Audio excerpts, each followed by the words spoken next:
ఎక్కడ ఎవరికి ఏది కావాలో అది ఆ సమయంలో దేశకాలాదుల్ని బట్టి అనుగ్రహించబడితే అది లక్ష్మి. అందుకే భర్తృహరి ఒక మాట అంటాడు, ఆపదలందు ధైర్యగుణమంచిత సంపదలందు దల్మియున్ భూపసభాంతరాళమున పుష్కల వాక్యతురత్వ మాజి మహాపటు శక్తియున్ యశమునందనురక్తియు ప్రకృతి సిద్ధగుణంబులు సజ్జనాళికిన్ అంటాడు. ఓ ఆపద వచ్చిందనుకోండి, జీవితం అంతా ఎప్పుడూ పువ్వుల పాన్ప అలా ఉండదు. నువ్వు తప్పు చేయకపోవచ్చు, అయినా ఆపద వస్తుంది. మన ప్రమేయం లేకుండా వస్తుంది కాబట్టే దానిని ఆపద అంటారు. ఆ ఆపద వచ్చినప్పుడు తాళి తట్టుకుని నిలబడగలగాలి. అలా తట్టుకోలేక నేలబడిపోయాడు అనుకోండి, మృత్పిండం అంటారు. మట్టి ముద్ద కింద పడిపోతే నేల కట్టుకుపోతుంది. అది బంతి అనుకోండి, కింద పడితే పైకి లేస్తుంది. కింద పడిపోకుండా పైకి లేవాలి అంటే ఉత్సాహం ఉండాలి. ఇవాళ ఈ కష్టం వచ్చింది, ఎదుర్కొంటాను, వ్యూహం రచన చేస్తాను, దీన్ని దాటి ముందుకు వెళ్ళిపోతాను తప్ప ఇక్కడ నేను ఆగిపోని, ఇలా నా ప్రస్థానం ఆగకూడదు, నేను ముందుకు వెళ్ళిపోవలసిందే అంతే అనుకున్నవాడెవడో వాడు శ్రీమాన్, వాడు లక్ష్మీవంతుడు. అందుకే సుందరకాండలో హనుమ బయలుదేరారు సముద్ర తరణం చేద్దామని. మొట్టమొదట కనపడినటువంటి వాడు మైనాకుడు కనబడ్డాడు. నిపత్యమమ శృంగేషు విశ్రమస్వ యథాసుఖం, ఒక్కసారి నా కొండ కొమ్ము మీద వాలవయా, కాస్త తేనె తాగు, పళ్ళు తిను అన్నారు. అది సంతోషకారకం. కానీ వెడుతున్న కార్యానికి భంగం ఆగిపోతే ముట్టుకుని వెళ్ళిపోయారు. భయపెట్టేది వచ్చింది సింహిక, ఆయనేం బెంగపెట్టుకోలేదు, ఉత్సాహంతో దాటి వెళ్ళిపోయారు. అందుకే ఆపద వచ్చినప్పుడు తట్టుకోవడానికి ఏది కావాలి అంటే ధైర్యం కావాలి. బాగున్నన్ని రోజులు నా అంత వాణ్ణి నేనని ఇలా చేతి మీరు చెయ్యేసుకు తిరిగాడు. ఏదో చిన్న ఆపద వచ్చింది అంతే, ఇక మళ్ళీ ఆయన ఎక్కడా కనపట్టలేదు. ఏమండి ఎందుకు కనపట్టలేదు అంటే, చిన్న ఆపద వచ్చిందండి తట్టుకోలేకపోయాడు జీవితంలో అంటే లక్ష్మీ కటాక్షం లేదు. మీరు బాగా జ్ఞాపకం పెట్టుకోండి, కాల్చిన తరువాత శోభ కలిగినట్టు కష్టం వచ్చిన తరువాత నిలదొక్కుకు నిలబడగలిగిన శక్తి ఎవరికి వస్తుంది అంటే ఆ తల్లి యొక్క అనుగ్రహం ఎవరికి ఉందో వారికి వస్తుంది. అందుకే లక్ష్మీ కటాక్షము అన్న మాటకు అర్థం కేవలము డబ్బు అని మీరు అనుకొనరాదు. అందుకే తల్లి లోకములనన్నిటినీ చూస్తుంది అన్న మాటకు అర్థం అది. కాబట్టి ఆపదలందు ధైర్యగుణ మంచిత సంపదలందు దాల్మియున్, విశేషమైన ఐశ్వర్యం కలిగిందనుకోండి, ఐశ్వర్యానికి ఉండేటటువంటి దోషం ఏమిటి అంటే అహంకారాన్ని కల్పిస్తుంది. కానీ ఎవరి యందు లక్ష్మీ కటాక్షమున్నది అని చెప్పవలసి ఉంటుంది అంటే, ఎంత ఐశ్వర్యమున్నదో అంత గుర్తు పెట్టుకుని, ఎంత పేదవాళ్ళు కానివ్వండి, బంధు బంధు బంధు బంధు ఎక్కడో ఎప్పుడో బంధువులు, ఒకప్పుడు వాళ్ళు పేదవాళ్లే కానీ ఇప్పుడు మహదైశ్వర్యవంతులు, కానీ వాళ్ళని చూసి తెలియనట్టు వెళ్ళిపోరు. పేరు పెట్టి పిలిచి, ఇంటికి పిలిచి అన్నం పెట్టి పక్కకి తీసుకెళ్ళి చాటుగా డబ్బిచ్చి నేను ఇచ్చానని తెలియక్కర్లేదు, జీవితంలో వృద్ధిలోకి రా అని చెప్పిందో తల్లి. ఆవిడది లక్ష్మీ కటాక్షం. ఆ ఇల్లు ఆ స్థితికి వెళ్ళింది అంటే ఆమె ఆ ఇంటి లక్ష్మి, ఆవిడ వలన ఆ ఇల్లు అంత హిచ్చిల్లింది. అది లక్ష్మీ కటాక్షం. అందుకే ఇంటి ఇల్లాల్ని బట్టి ఐశ్వర్యం ఉంటుంది. కాబట్టి ఆపదలందు ధైర్యగుణ మంచిత సంపదలందు దాల్మియున్, డబ్బున్నప్పుడు అహంకారం వచ్చేసింది అనుకోండి, ఆ అహంకారం ఏం చేస్తుందంటే ఎప్పుడో ఒక భగవద్భక్తుణ్ణి కూడా నిరసించే గుణానికి వెళ్ళిపోతుంది. అదే పతనానికి కారణం అవుతుంది. అటువంటి సౌశీల్యం ఉన్నటువంటి వాళ్ళు ఇంట్లో ఉన్నారనుకోండి, వాళ్ళు ఉన్న కారణం చేత ఆ ఇంటి ఐశ్వర్యము భ్రంశము కాదు. అందుకే అది లక్ష్మి నిజానికి. అంచిత సంపదలందు దాల్మియున్ భూపసభాంతరాళమున పుష్కళ వాక్చతురత్వం. ఆయన ఎన్నో చదువుకున్నాడు, ఆయన ఏం చదువుకోనివాడు కాడు, ఎన్నో చదువుకున్నాడు, ఎన్నో తెలుసు ఆయనకి. కానీ కొంతమంది చూడండి పాపం తెలియని వారు కాదు, ఎన్నో తెలుసు. పుస్తకం వ్రాస్తే ఆ పుస్తకం చదువుతుంటే అబ్బా ఏమి దర్శనం చేశారు రా మహానుభావుడు, ఒక్క శ్లోకాన్ని ఎంత గొప్పగా అన్వయం చేశారు ఆయన అనిపిస్తుంది. ఆయన్ని వచ్చి సభలో మాట్లాడమన్నారనుకోండి, సభలోకి వచ్చి కూర్చుంటే ఒక్క విషయం జ్ఞాపకానికి రాదు. కొందరికి ఎంతో విషయ పరిజ్ఞానం ఉంటుంది, సభలో రంజకత్వం ఉండదు, అందంగా ప్రతిపాదించగలిగినటువంటి శక్తి ఉండదు. అంత మాత్రం చేత వాళ్ళు రచయితలు కాకుండా పోరు. కాలమునందు వాళ్ళ పేరు ఎప్పటికీ నిలబడుతుంది. కానీ వాళ్ళకి లక్ష్మీ కటాక్షం ఎలా ఉంది అంటే గ్రంథకర్తగా ఉంటుంది తప్ప ఒక ఉపన్యాసకుడిగా, ఒక ప్రవచనం చేసిన వాడిగా సమాన స్థాయిలో కీర్తి ఉండదు. అంత మాత్రం చేత వాళ్ళు తక్కువ వాళ్ళన్న మాట అనడానికి వీల్లేదు. నిజానికి ప్రవచనం చేసిన వాడికన్నా కూడా వాళ్ళు చాలా చాలా గొప్పవాళ్ళు. పోతన గారు ప్రవచనాలు చేసి ఉండకపోవచ్చు, అంత మాత్రం చేత పోతన గారు ప్రవచనం చేసిన వాడికన్నా తక్కువ అని మీరు నిర్ధారించగలరా? కాదు. పోతన గారి పేరు చెప్పుకొని, పోతన గారు చెప్పిన పద్యాలు చెప్పుకొని బిరుదులు పొందిన వాళ్ళు ఉన్నారు. పోతన గారి పేరు చెప్పి ఉపన్యాసం చెప్పి ఎంత బాగా చెప్పారండి అనిపించుకున్న వాళ్ళు ఉన్నారు. అది వాడిది కాదు, వండినవారు పోతన గారు, ఆయన యజమాని, వీడు వడ్డించినవాడు. అయినప్పుడు ఆయనే గొప్పవారు. ఆయనది ఆ లక్ష్మీ కటాక్షం, చెప్పుకున్నవాడిది ఈ లక్ష్మీ కటాక్షం. కానీ సభలోకి వచ్చాక జ్ఞాపకం రాలేదనుకోండి, సభలోకి వచ్చాడు, కూర్చున్నాడు, ఏమీ జ్ఞాపకం రావట్లేదు, ఒక్క శ్లోకం గుర్తు రావట్లేదు, ఓ పద్యం గుర్తు రావట్లేదు, ఎందుకు వచ్చాడో గుర్తు రావట్లేదు, ఏం చెప్పాలో గుర్తు రావట్లేదు. అప్పుడు ఎలా ఉంటుంది ఆయన పరిస్థితి అంటే లక్ష్మీ కటాక్షం లేదని గుర్తు. భూపసభాంతరాళమున పుష్కళవాక్చతురత్వము ఆజిబహాపటు శక్తియును. ఓ యుద్ధానికి వెళ్ళాడనుకోండి, బాహువుల యందు పటుత్వం ఉండాలి, యుద్ధంలో ధైర్యంగా దూసుకుపోయి యుద్ధం చేయగలగాలి. తీరా యుద్ధానికి వెళ్ళిన తర్వాత గోడ కలుక్కుమని నెప్పెడుతోంది అనుకోండి, అసలు చెయ్యెత్తలేకపోతున్నాడు అనుకోండి, ఇంకేం లక్ష్మీ కటాక్షం. ఆజి బాహుపటు శక్తియున్ యశమునందు అనురక్తియు. నేను కీర్తివంతుణ్ణి కావాలన్న కోరిక ఉండి తీరాలి వ్యక్తికి. అది లేదనుకోండి, ఆ వ్యక్తి లక్ష్మీ కటాక్షమునకు అర్హుడు అని చెప్పడము సాధ్యము కాదు. అందుకే ఒకటి గుర్తుపెట్టుకోండి, మనిషి జీవితంలో ఈశ్వరుడు ఏదో ఒక విభూతిని ఇవ్వనివాడన్నవాడు ఉండడు. ఏదో ఒక విభూతి ఇవ్వబడుతుంది, ప్రతి వారికి ఇస్తాడు ఈశ్వరుడు. నీకేది ఇచ్చాడన్నది నువ్వు జ్ఞాపకం పెట్టుకోవాలి, నువ్వు తెలుసుకోవాలి. గుప్తంగానో బాహ్యంగానో అరహసి రహసి స్వతంత్ర బుద్ధ్యా అంటారు శంకర భగవత్పాదులు శివానంద లహరిలో. గుప్తంగానో బాహ్యంగానో అరహసి రహసి స్వతంత్ర బుద్ధ్యా అంటారు శంకర భగవత్పాదులు శివానంద లహరిలో. అది అతని జీవితం ఒడ్డెక్కడానికి, అతని జీవితం తరించడానికి కారణమవుతుంది. ఎందరో పెద్దలు ఉన్నారు. డొక్కా సీతమ్మ గారని మా తూర్పుగోదావరి జిల్లాలో ఉండేవారు మహాతల్లి. ఆవిడ ఇంటికొచ్చిన వాళ్ళకి అన్నం పెట్టడానికి అందవేసిన చెయ్యి, అంత ప్రేమతో అంత ఆర్తితో అన్నం పెట్టేది. అటువంటి తల్లి శరీరం విడిచిపెట్టిన రోజున ఆకాశంలో జ్యోతి రూపంలో వెడుతుంటే ఇద్దరు మహావిద్వాంసులు అగ్రహారంలో కూర్చుని మాట్లాడుకుంటున్నారు అమలాపురం దగ్గర.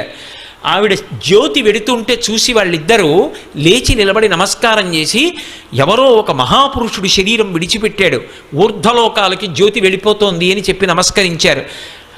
భగవాన్ రమణులు శరీరం విడిచిపెట్టినప్పుడు జ్యోతి అరుణాచలానికి గిరి ప్రదక్షిణం చేసి గిరిలోకి ఎలా వెళ్ళిందో, డొక్కా సీతమ్మ గారిలోని జ్యోతి అలా ఆకాశంలో ప్రయాణం చేసి ఊర్ధ్వలోకాలకు వెళ్ళింది. ఎప్పటావిడో కాదు డొక్కా సీతమ్మ గారంటే, ఇప్పటికీ పీకన్నవరం దగ్గర ఆవిడ పేరు మీద అక్విడెక్ట్ ఉంది, ఆవిడ నివసించిన ఇల్లుంది, ఆవిడ అన్నం పెట్టిన గదులున్నాయి. ఆ తల్లి ఈ మధ్య కాలం వారు ఆఖరికి కలెక్టర్ గారితో కబురు చేశారు డొక్కా సీతమ్మ గారికి. ఎవరు? భారతదేశం వాళ్ళు కాదు, లండన్లో యువరాజు పట్టాభిషేకం చేసుకుంటూ ఇంతమందికి అన్నం పెట్టిన తల్లి వచ్చి నాకు ఆశీర్వచనం చెయ్యాలని కలెక్టర్తో కబురు చేశారు విమానంలో తీసుకురమ్మని. నేను రానన్నారు ఆ తల్లి. రానంటే ఆవిడ చిత్రపటం గీయించి పంపించమని డొక్కా సీతమ్మ గారి చిత్రపటాన్ని పక్కన పెట్టుకుని ఆవిడ పాదాలకు నమస్కారం చేసి వైస్రాయిగా పట్టాభిషేకం పొందాడు. అది దేశ ఔన్నత్యం. దానం చేసి, అన్నదానం చేసి డొక్కా సీతమ్మ గారు ఆ స్థాయిని పొందారు. తరించడానికి కారణం కాలా? ఒక గృహస్థుగా ఆఖరికి అమ్మ అన్నం తినేసి వచ్చామమ్మా, కడుపు నిండుగా ఉంది తల్లి, ఒక్కసారి మిమ్మల్ని చూడ్డానికి వచ్చామంటే ఆవిడ ఏం చేసేవారు ఒకటి తెలుసా? చెయ్యి చాపరా అని వచ్చిన వాళ్ళందరికీ కాస్త చింతకాయ పచ్చడి వేసి నాకమని మంచినీళ్ళు ఇచ్చేవారు. ఆవిడ చేత్తో చేసిన చింతకాయ పచ్చడి అంత రుచిగా ఉండేది తప్ప పెట్టకుండా పంపించేవారు కాదు. ఇంటికి వస్తే ఏదో ఒకటి పెట్టి పంపించాలి. ఆవిడ ఆర్తి చివరికి ఏమైందంటే ఐశ్వర్యం అంతా అయిపోయింది, ఏమీ లేదు. భర్త గారు బాధపడ్డాడు. ఎందుకు బాధపడతారు? మనం చేసేది మంచి పని, పరమేశ్వరుడు చేయిస్తాడన్నారు. పొలం దున్నుతుంటే బిందెలు దొరికాయి, బిందెల్లో బంగారపు కణికలు దొరికి ఆవిడ చేసిన అన్నదానం కొనసాగింది. ఈశ్వరుడు కాపాడలా? కాబట్టి విభూతి ఇవ్వబడని వాడు లోకంలో ఉండడు, నువ్వు గుర్తించాలంతే. దాన్ని పీక నొక్కేస్తే ఈశ్వరుడు ఏం చేస్తాడు?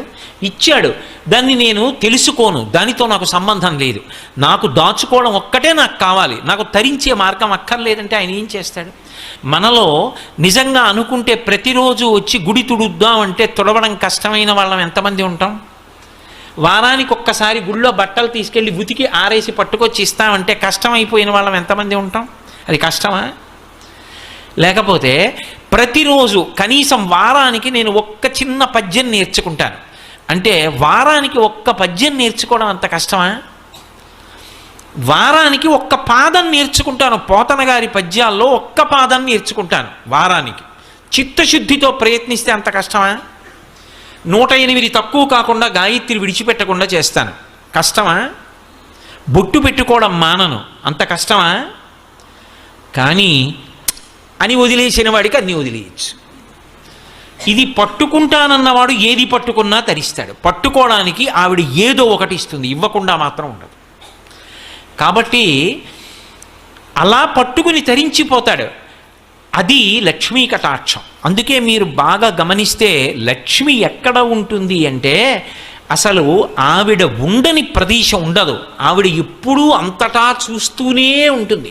దృశాద్రాఘీయస్యాదర దళిత నీలోత్పల రుచ దవీయాంశం దీనం స్నపయ కృపయా మమపి శివే అంటారు శంకర భగవత్పాదులు. అటువంటి తల్లి యొక్క చూపు పడలేదనుకోండి, సారహీనమైపోతుందంతే దేశం. ఆ తల్లి అనుగ్రహాన్ని కోల్పోయారనుకోండి, జాతి జాతి నిర్వీర్యమైపోతుంది. లక్ష్మీ కటాక్షం లోపించింది అని గుర్తేమిటంటే ఒకరికి డబ్బు లేకపోవడం కాదు. మీరు బాగా ఈ విషయాన్ని దృష్టిలో పెట్టుకోవాలి. ఒక వ్యక్తి సమస్యగా అయితే వ్యక్తికి ఒకడికే దరిద్రం. అసలు దేశమే లక్ష్మీ కటాక్షాన్ని కోల్పోయిందనుకోండి, ఆ భక్తి పోయిందనుకోండి, పోయిన నాడు ఆవిడ అనుగ్రహం పోతే మొట్టమొదట నశించిపోయేదేదో తెలుసా? ఉత్సాహం నశించిపోతుంది, జడత్వం వస్తుంది.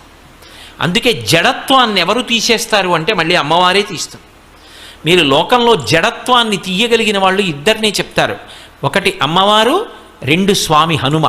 అందుకే మీరు చూడండి, బుద్ధిర్యశో బలం ధైర్యం నిర్భయత్వ మరోగత అజాడ్యం వాక్పటుత్వంచ హనుమత్ స్మరణాద్లభేత్. హనుమని స్మరించినంత మాత్రం చేత అజాడ్యం. అమ్మవారి పాదాలు పట్టుకుంటే అవిద్యానామంతస్తిమిరమిహిరోద్వీపనగరి జడానాం చైతన్యస్తబకర్మకరంద శృతిశరీ దరిద్రాణం చింతామణి గుణనిక జన్మజలధౌ నిమగ్నానాం దంష్ట్రామురరిపు వరాహస్య భవతి. జడత్వం అంటే ఏమిటో తెలుసా? అన్నీ వింటాడు, ప్రతిస్పందన ఉండదు. వింటాడు, గంటల గంటలు వింటాడు, రోజులు రోజులు వింటాడు. తాను విని చేసినది అన్నది ఏదీ ఉండదు. శృణ్వంతపహ, ఆ వినడం మీద అనురక్తి ఉంది, అంతవరకు మంచిది అనుకోవాలి తప్ప ప్రతిస్పందించి చేసింది ఉండదు. మీరు చెప్పండి ఊ అండవు, ఓ అండవు, నేను చేస్తానడు చెయ్యనండవు. రేపటి నుంచి ఒక్క గుడికి ఎదురుగుండా ఉన్నావురా, ఒక్కసారి అలా వెళ్ళి ప్రదక్షిణం చేసిరారా అంటాడు. లేవడు, వెళ్ళడు, గుళ్ళోకి వెళ్ళడు, ప్రదక్షిణం చేయడు, నమస్కారం చేయడు. జడత్వం అంటే అలసత్వం. దీన్ని ఎవరు పోగొడతారంటే అమ్మవారు పోగొడుతుంది. అందుకే అది సామూహికంగా అందరికీ కలిపి లక్ష్మీ కటాక్షం ఏమి అంటే ఉత్సాహం. దేశ పౌరుల యందు ఏదైనా సరే మేము సాధించగలం, మేమందరం నడుం కట్టుకుని ముందుకు వెళ్ళిపోతాం అని అందరూ కలిసి నిలబడగలిగిన ఉత్సాహం ఉందనుకోండి, ఏటికి ఎగసన్నా ఒకడు లాగితే 1,00,000 మంది దిగసన్నా లాగారనుకోండి, ఇంకా ఎలా వృద్ధిలోకి ఎడుతుంది? చెయ్యి కలిసి నడుద్దాం అన్న ఉత్సాహం ఉందనుకోండి, అది లక్ష్మి. లక్ష్మీ కటాక్షం తరిగిపోతోందని గుర్తేమిటో తెలుసా? అసలు ఏ ఉత్సాహం లేకుండా జడత్వంతో ఉండిపోతే లక్ష్మీ కటాక్షం లుప్తమైపోతోంది అని గుర్తు.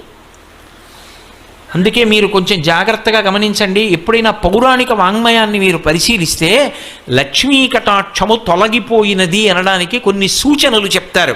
ఇదిగో లక్ష్మి లేదిప్పుడు, లక్ష్మి ఎందుకు వెళ్ళిపోతుందో చెప్తారు, లక్ష్మి మళ్ళీ ఎలా వచ్చిందో చెప్తారు, లక్ష్మి ఏ కారణం చేత వెళ్ళిపోతే ఆ స్థితి ఎలా ఉంటుందో చెప్తారు. ఇవి ఎందుకో తెలుసా? పురాణం వేదానికి భూతద్దం. నీ జీవితాన్ని నువ్వు గమనించుకో జాగ్రత్తగాని. ఇంద్రుడు అంటేనే మనకేం గుర్తొస్తుంది? స్వర్గలోకాధిపతి. ఆయన అనుభవించినటువంటి ఐశ్వర్యం ఉండదు, అంతటి ఐశ్వర్యం అయింది. ఆ ఐశ్వర్యం ఎవరిచ్చారు ఆయనకి? అమ్మవారిచ్చింది. శంకర భగవత్పాదులు కనకధారా స్తోత్రం చేస్తూ విశ్వామరేంద్రపద విభ్రమదాన దక్షం ఆనందహేతురధికం మురవిద్విషోపి ఈశన్ నిశీతతు మయీక్షణమీక్షణార్థ ఇందీవరోదర సహోదరమిందిరాయా అన్నారు. విశ్వామరేంద్ర పద విభ్రమదాన దక్షం ఆనందహేతురధికం మురవిద్విషోపి ఈశన్ నిశీతతు మయీక్షణమీక్షణార్థ. దేవేంద్రుడంతటి వాడికి ఇంద్ర పదవిలో కూర్చోగలిగినటువంటి స్థితిని, అంతటి ఐశ్వర్యాన్ని ఎవరిచ్చారు అంటే ఆ తల్లి తన చూపుల చేత అనుగ్రహించింది. దేవేంద్రుడంతటి వాడికి ఇంద్ర పదవిలో కూర్చోగలిగినటువంటి స్థితిని, అంతటి ఐశ్వర్యాన్ని ఎవరిచ్చారు అంటే ఆ తల్లి తన చూపుల చేత అనుగ్రహించింది. అటువంటి చూపు కలిగిన తల్లి వైక్షణమీక్షణార్థ, నా వంక కూడా ఒక్కసారి చూడమ్మా అని అడిగారు శంకర భగవత్పాదులు. తన కొరకు కాదు, బ్రహ్మచారి పేద బ్రాహ్మణి కోసం అడిగారు. ఆ తల్లి అనుగ్రహ కటాక్షం కలిగింది, ఇంద్రుడు ఐశ్వర్యాన్ని పొందాడు. ఇప్పుడు ఇంత ఐశ్వర్యాన్ని పొందినటువంటి ఇంద్రుడు ఐశ్వర్య భ్రష్టుడయ్యాడు. దేనికి భ్రష్టుడయ్యాడు? ఒక్క కారణం చేతనే పోయింది ఐశ్వర్యం, ప్రసాద తిరస్కారం. ప్రసాదమును తిరస్కరించడం అనేటటువంటి లక్షణం కానీ ఏర్పడిందా, అది ఉపద్రవాలకి గుర్తు. దేశంలో భగవత్ ప్రసాదము అని పట్టుకొచ్చి ఇస్తే మాకు అక్కర్లేదు అని తిరస్కరించేటటువంటి బుద్ధి ప్రబలమైపోతే, ఈశ్వర ప్రసాదమునకు గౌరవం తగ్గిపోతే, కాళ్ళకి చెప్పులున్నాయన్న మాటతో కూడా సంబంధం లేకుండా ప్రసాదం నోట్లో వేసుకోవడం మొదలు పెడితే, నేను ఇంకా కొంచెం ముందుకు వెళ్ళవలసి వస్తే అటువంటి ప్రదేశాల్లో ప్రసాదం పంచి పెట్టడం కూడా తప్పు. ప్రసాదం ఎక్కడివ్వాలో అక్కడ ఇవ్వాలి. ఒక దేవాలయానికి వచ్చి మీ అందరూ కూర్చున్నారు, ఇక్కడ ప్రసాదం ఇవ్వాలి. అంతేకాని అందరూ చెప్పులు వేసుకుని కాళ్ళకి బూట్లు వేసుకు కూర్చున్న కార్యాలయాల్లో ప్రసాదం పంచిపెట్టమని ఎవడు చెప్పాడు? వాడా బూట్లు విప్పడు. అలాగని వాడికి భక్తి ఉన్నా ప్రసాదం తిరస్కరించలేడు, వాడు అలాగే వేసుకుంటాడు. ఇప్పుడు ప్రసాదం పట్ల దోషమైందా లేదా? మీరు అందుకే ప్రసాదం అన్న మాట గురించి ఆలోచించండి. అన్నవరం సత్యనారాయణ స్వామి వారి వ్రతకథలో వైశ్యుని యొక్క భార్య ప్రసాదం పుచ్చుకోకుండా నదీ తీరానికి వెళ్ళింది, భర్త వచ్చాడని. వెంటనే పడవ మునిగిపోయింది. ఓ అశరీరవాణి పలికింది, ప్రసాదం పుచ్చుకోలేదని. ఆవిడ వెళ్ళి ప్రసాదం తింది, పడవ పైకి తేలింది. ఏమిటా కథ? వింటున్నాం కదా అన్నటువంటి కథలు చెప్పేయడమే అనుకోవచ్చు. కాదు, అందులో ఒక గాంభీర్యమైన విశేషం ఉంది. ప్రసాదము అంటే ఈశ్వరుని యొక్క అనుగ్రహము. ఏ ఇంట ప్రసాదం తింటున్నాడో ఆ ఇంట లక్ష్మి ఉంటుంది. ఇది మీరు బాగా పట్టుకోవాలి. ఆ ఇంట తింటున్నది ప్రసాదం. అందుకే ఈ రాష్ట్రంలో ఒక అలవాటు ఉంది, ప్రత్యేకించి పేరు కూడా ప్రసాద్ అని ఉంటుంది. ఈశ్వర ప్రసాద్, వెంకటేశ్వర ప్రసాద్, లక్ష్మీ ప్రసాద్ అంటే వాళ్ళ ప్రసాదం వీడు. జీవితము ప్రసాదము కావాలి. నేను రాత్రి పడుకుంటున్నాను అనుకోండి, 11 మాటలు శివనామని చెప్పి నాకు నిద్ర పట్టాలని ప్రార్థన చేసి పడుకోవాలి. నేను నిద్ర లేస్తున్నాను అనుకోండి, 3 మాటలు శ్రీహరి శ్రీహరి శ్రీహరి అని చెప్తూ లేవాలి.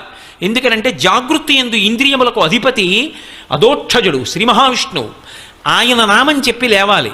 పరమశివుడు నిద్రాకాలిక సుఖాన్నిచ్చి మళ్ళీ అన్ని అవయవాలకి శక్తినిస్తాడు, ఆయన నామం చెప్పి పడుకోవాలి.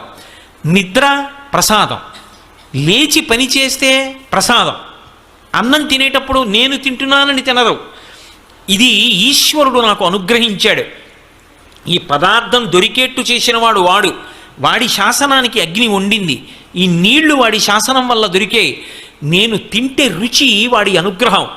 లోపలికి వెళ్ళిపోయిన తర్వాత అన్ని పదార్థాలు కలిసిపోయినా వాడు అగ్ని రూపంలో ఉండి పచనం చేస్తున్నాడు, శక్తిగా మారుస్తున్నాడు. కాబట్టి వాడికి చెప్పి తింటాను, యజ్ఞం కింద తింటానని నీతి మితుకులు పట్టుకుని నాలిక మీద పట్టుకుని నోట్లో వేసుకుంటారు. చొక్కా బనీను లేకుండా తినడానికి కారణం అది. చొక్కా బనీను ఉందనుకోండి, ఉంటే ఎలా పుచ్చుకుంటారు? హవిస్సు అగ్నిహోత్రంలో పురుషుడికి అధికారం ఉండదు. అందుకని తీసి ఉత్తరీయం 1 వేసుకుని 5 మాటలు స్వాహాకారంతో నాలిక మీద పెట్టుకుని పంటితో నవలకుండా లోపలికి మింగుతాడు. ఇప్పుడు ఆయన జన్మ తరించింది. ఆయన ఎక్కడున్నాడో అటువంటి వాడు, వాడి వలన ఆ ఇల్లు వంశం వృద్ధిలోకి వస్తాయి. బనీని ఎందుకు కాపాడుతుందా? చొక్కా కాపాడుతుందా? ఇది కాపాడుతుంది. దీని విలువ తెలుసుకున్ననాడు దాని ముందు నీ బనీని ఎంత, నీ చొక్కా ఎంత. ఆచారకాండ అందుకొచ్చింది, ఉత్తినే రాలేదు. కాబట్టి ఇప్పుడు అలా తిన్నాడు, ఏదో పని మొదలెడతాడు, ఈశ్వరుడికి చెప్తాడు, పని పూర్తయింది, ఈశ్వర మీ అనుగ్రహం, పని పూర్తయింది అంటాడు. ఇప్పుడు అసలు ఆయన జీవితంలో ప్రసాదం కానిది ఏదుంది? ఆఖరికి మృత్యు వచ్చి కబళించేస్తోంది. ఈశ్వర మీ అనుగ్రహంతో ఇన్నేళ్లు శరీరంలో ఉన్నా, కొడుకుల్ని చూశా, కోడళ్ళను చూశా, కూతుళ్ళు, అల్లుళ్ళు, మనవలు, ముని మనవలు చూశా, మీ అనుగ్రహంతో ఏదో బ్రతికున్నన్నాళ్ళు మీ గురించి చెప్పుకున్నా, ఇది వదిలిపెట్టేస్తున్నాను, ఈ తోలుతిత్తి మీ పాదపంజరంలోకి వచ్చేస్తున్నాను, ఎక్కువ ఆయాసం లేకుండా విడిపించేయండి అని నమస్కరించి దీన్ని కూడా ప్రసాదంగా వదిలిపెట్టేస్తాడు. ఇప్పుడు అసలు జీవితమే ప్రసాదం. ఇప్పుడు ఆ ప్రసాద బుద్ధితో అనుభవించినంత కాలం ఈశ్వరుడి అనుగ్రహం ఉంటుంది. ప్రసాద బుద్ధి పోయింది, ఇదంతా నాదే, తొలగిపోతుంది ఆవిడ. నీదేగా, ఏది సంపాదించి చూస్తాను, ఏది నిలబెట్టుకో, ఏది ఈ గుణములను సంతరించుకో, కీర్తి సంపాదించుకో చూస్తాను అంటుంది ఆవిడ. చిన్న వైక్లభ్యం ఒకటి వచ్చింది అనుకోండి, అక్కడతో అయిపోయిందంతే. కంఠంలో జీర వచ్చిందనుకోండి, గట్టిగా మాట్లాడితే కంఠంలో పోటు వస్తోంది, ఏది ఏం మాట్లాడతాడు, అయిపోయిందా అక్కడతో కీర్తి. బతికున్నంత కాలం ప్రతిరోజు వాక్సుమములను సమర్పించాడు. దేనివల్ల? ఇది ఆవిడ ప్రసాదం అని చెప్పుకున్నాడు, ఆవిడ అనుగ్రహం నా చేత చేయించిందని చేశాడు. ఆఖరి ఊపిరి వరకు ఆవిడ చేయిస్తూనే ఉంటుంది. పాత్రత దేని చేత? ప్రసాద బుద్ధి చేత. ఇది బాగా తెలుసుకోవాలి. ఇది మొదటి లక్ష్మీ కటాక్షం అని చెప్తుంది శాస్త్రం. అసలు ఈ బుద్ధి నిలబడితే వాడికి లక్ష్మీ కటాక్షం ఉన్నది అని గుర్తు. అందుకే కళ్యాణి బతగాదీయం లౌకికీ ప్రతిభాతిమా ఏతి జీవంతిమానందో నరం వర్ష శతాదపి అంది సీతమ్మ. ఇవాళ పూజ చేసేయండి, రేపు పొద్దున మీ ఇంట్లోకి లక్ష్మి నడిచి వచ్చేస్తుందంటే అంతకన్నా అబద్ధం ఇంకోటి లేదు. అది కాదు లక్ష్మీ కటాక్షం అంటే. నీకు లక్ష్మీ కటాక్షానికి కారణాన్ని నువ్వు తెలుసుకోవాలి. ఆ కారణం తెలుసుకుని రమించి నువ్వు పూజ చేయాలి. ఆ బుద్ధితో నిలబడాలి, అది ప్రసాదం అవుతుంది. అందుకే చూడండి, ఇప్పుడు పాత్రత అంటే అసలు వీడికి ఇది ఇవ్వవచ్చు, ఆవిడ దేని చేత చూస్తుంది అంటే వీడి బుద్ధి ఎటువంటిది, అప్రసాద బుద్ధి ఉంది, ఆవిడ అనుగ్రహిస్తుంది. అందుకే మీరు కొంచెం జాగ్రత్తగా గమనిస్తే అసలు లక్ష్మి అనేటప్పటికీ మొత్తం అందరం కూడా ఖచ్చితంగా పూజ చేసే రోజేది అంటే శ్రావణ మాసంలో వచ్చేటటువంటి పౌర్ణమి ముందు శుక్రవారం వరలక్ష్మీ వ్రతం. ఆ రోజు తిథితో సంబంధం లేదు, వారంతో సంబంధం. ఏ తిథి ఉంది, ద్వాదశి ఉందా, త్రయోదశి ఉందా, చతుర్దశి ఉందా, లేకపోతే ఏకాదశి ఉందా, పంచముందా, సప్తముందాతో సంబంధం లేదు. చివరికి వచ్చేస్తుంటుంది శుక్లపక్షం. పౌర్ణమి ముందు శుక్రవారం ఏమొస్తుందో ఆ శుక్రవారం నాడు వరలక్ష్మీ వ్రతం చేస్తారు. వరలక్ష్మీ వ్రతం చెయ్యడానికి అసలు ఈ వ్రతం ఉన్నది అని మొట్టమొదట లక్ష్మీదేవి ఎవరికి చెప్పింది? చారుమతికి చెప్పింది. తెల్లవారు లేస్తే మనం కథ చదువుతాం. చారుమతి ఆ